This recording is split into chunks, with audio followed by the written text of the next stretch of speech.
Assalamualaikum warahmatullahi wabarakatuh. Halo semuanya, kembali lagi dengan aku Irma Febrilia dengan NIM 20042221 dari Departemen Ilmu Administrasi Negara Fakultas Ilmu Sosial Universitas Negeri Padang. Baiklah, kali ini aku akan menjelaskan tentang pengolahan data menggunakan statistik. Jadi, ini merupakan ujian akhir semester dengan mata kuliah statistik dengan Bapak Hidayatul Fajri, SAP, MPA. Baiklah, yang pertama kita akan mencari min atau pusat data. Nah, di mana saya sudah menyiapkan 20 data dari berat badan mahasiswa. Di sini kita akan mencari rata-rata dari berat badan 20 mahasiswa tersebut. Langsung saja, yang pertama kita pergi ke analyze, seterusnya deskriptif statistik, lalu kita pergi ke frekuensi, lanjut kita ke bagian berat badan mahasiswa tersebut, kita pindahkan ke kolom variabel, lalu kita tekan statistik, di sini kita pilih min, kita continue, lalu di sini kita pilih chart. Di sini kita akan membutuhkan diagram batang, maka saya akan memilih bar chart. Di sini kita continue, lalu kita tekan OK.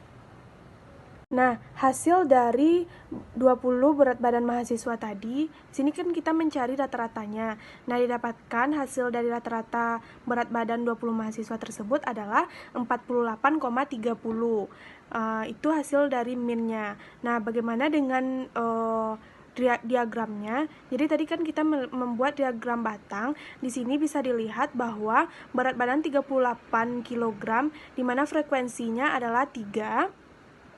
Nah, berat badan 41 frekuensinya adalah 1, dan seterusnya berat badan 59 frekuensinya adalah 1. Baiklah, yang selanjutnya kita masuk kepada korelasi ganda. Nah, di sini ada dua variabel, yaitu variabel X1 dan variabel X2, lalu ada Y. Kita akan mencari apakah variabel dari X1 dan X2 ini mempengaruhi Y, di mana X1 ini adalah penjualan, dan X2 ini adalah iklan, dan Y ini adalah labanya. Jadi kita akan mencari apakah ada korelasi antara variabel bebas ini dengan Y. Langsung saja, yang pertama kita pergi ke analyze, selanjutnya kita pergi ke regression, lalu ke linear. Di sini dependennya kita pindahkan laba, sedangkan independennya kita pindahkan penjualan dan kita pindahkan iklan. Yang selanjutnya kita tekan statistik, lalu di sini kita tekan request, selanjutnya continue. Di sini plot, jika kita ingin mencari plotnya di sini juga bisa ditampilkan. Selanjutnya kita klik OK. Hasil dari korelasi ganda tadi. Nah, tadi kan kita mencari apakah iklan tersebut berkolerasi terhadap penjualan. Di sini kita dapat melihatnya di model summary ini, yaitu di signifikat F, di mana signifikat F ini apabila dia besar dari 0,05 maka tidak ada kolerasi. Begitu juga sebaliknya, apabila kecil dari 0,05 maka ada kolerasi. Di sini signifikat F-nya adalah 0,218 maka tidak ada kolerasi. Nah,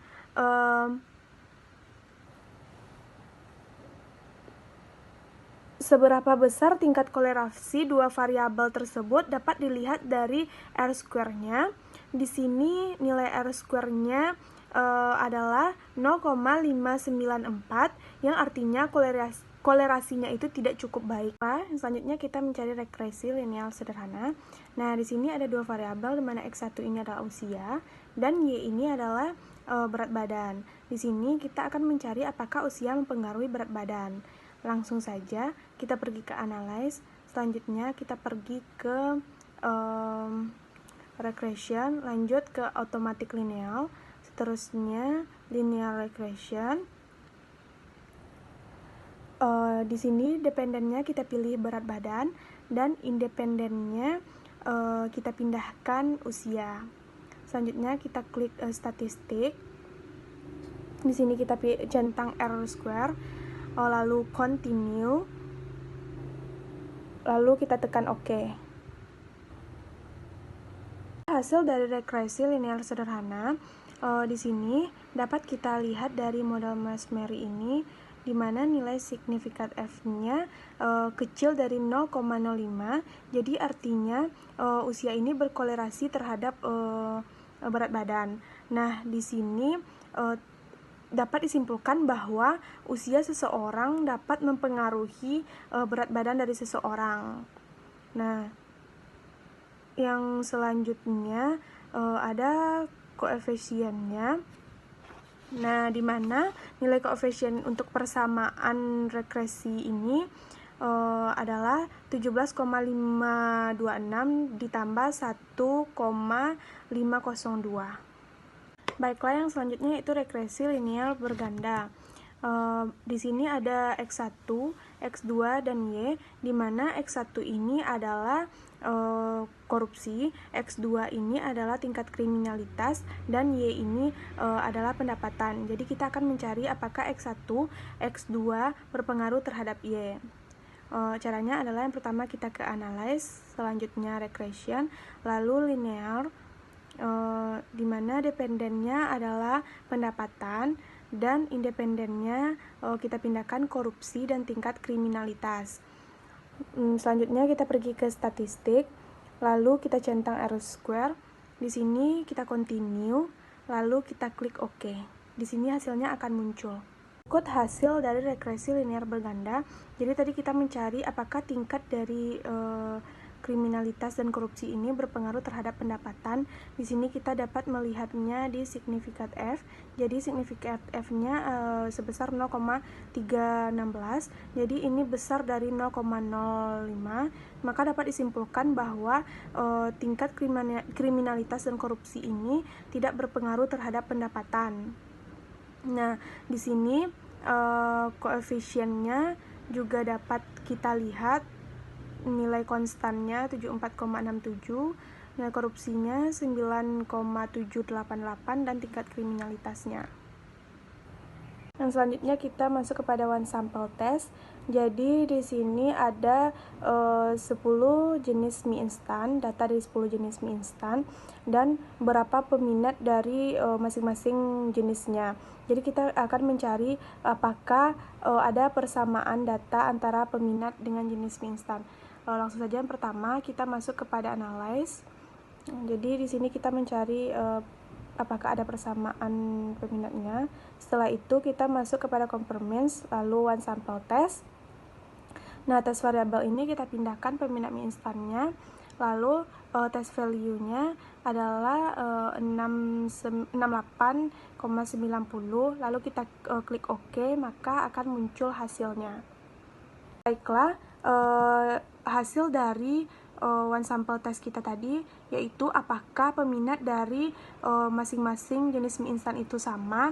Maka tadi min di sini adalah 68,90. Nah, di sini kita dapat melihat dari signifikat to toiletnya adalah 1,000. Jadi di sini besar dari 0,05.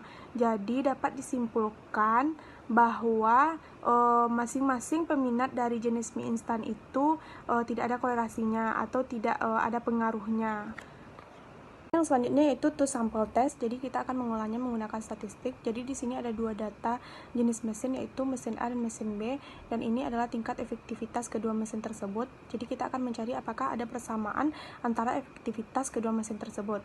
Langsung saja kita masuk kepada analyze, lalu kita pergi kepada conformance, lalu di sini kita tekan Pirate sample t-test. Selanjutnya variabel satunya kita masukkan mesin A, dan variabel 2-nya kita masukkan mesin B.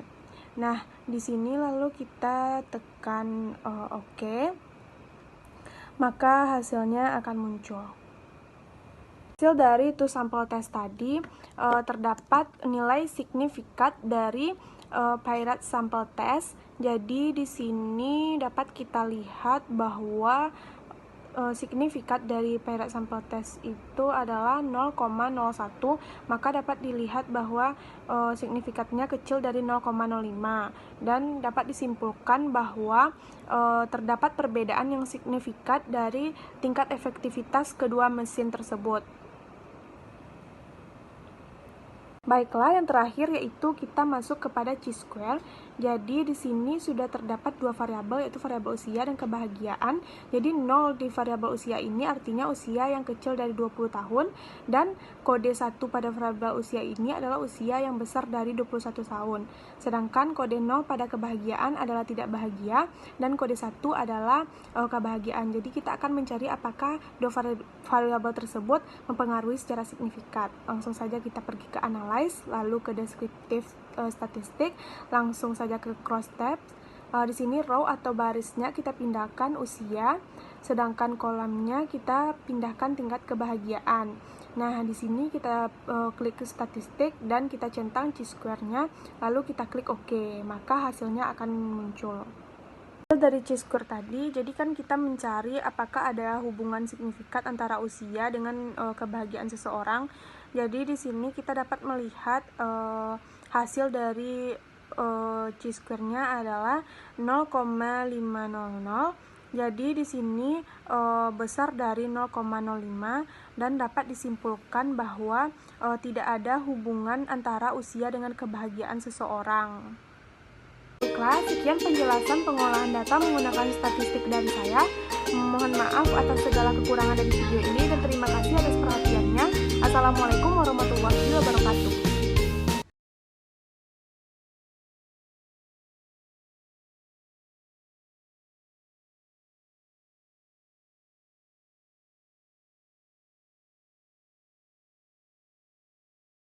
Baiklah, sekian penjelasan pengolahan data menggunakan statistik dari saya. Mohon maaf atas segala kekurangan dari video ini dan terima kasih atas perhatiannya. Assalamualaikum warahmatullahi wabarakatuh.